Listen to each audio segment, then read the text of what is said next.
رکه راسه ډوډۍ له هله وا یاره عثمانه دا نن څنګه خرچه کړې ده په کومه خوشحالۍ کې دا ناشته را باندې کړې نن ته در واخه بس ډوډۍ وخوره نورې بس سر مه خلاصوه ډوډۍ در واخه یا عثمانه دا رقم یې نه خورم ته خو دونه بخیل یې یار په کومه خطه کې دا راغوښته ده دا ناشته یاره پرېږ خانه بس ډوډۍ در واخه ویې خوره نورې خبرې بس مه کوه در واخه بیداره سه سمه ده عثمانه زه هم خورم زه هم په کومه کې یم سمه ده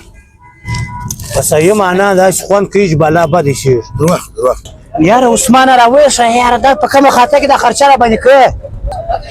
خوره سار مې هم درته ویل مال خوره سر مه خلاصوه یاره عثمانه راته ووایه دا په کومه خطه کې دا خرچه را باندې کوي والله کاظم کېږي لکه سار مې هم درته ویل مال خوره سر مه خلاصوه ته خپله پنجده مازې وخوره یاره عثمانه چې ته واخوره نو زه یې پرسه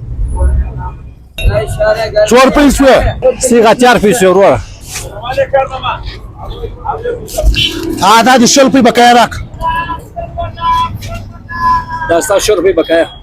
پرېږ خانه واخه دا 6 روپۍ دا شلپی نو زه څه کوم چې ته ماته دا شلپی واخ ته که واخه دا 6 روپۍ واره دا شلپی ما اخیستې زه څه په وکړم 6 روپۍ بقایا در ورسېدلې ستا پر ما باندې 1500 روپۍ پاته ولې ستا په یاد دي و هغه زما په یاد هغه 1500 روپۍ تا پر ما پاته ولې سار مې 400 روپۍ ډوډۍ والا ته ورکړلې 80 روپۍ د دپالډي والا ته ورکړې دا 400 80 6 روپۍ د درکړلې ستا 1500 روپۍ ستا پر ما باندې ولې ما در ادا کړلې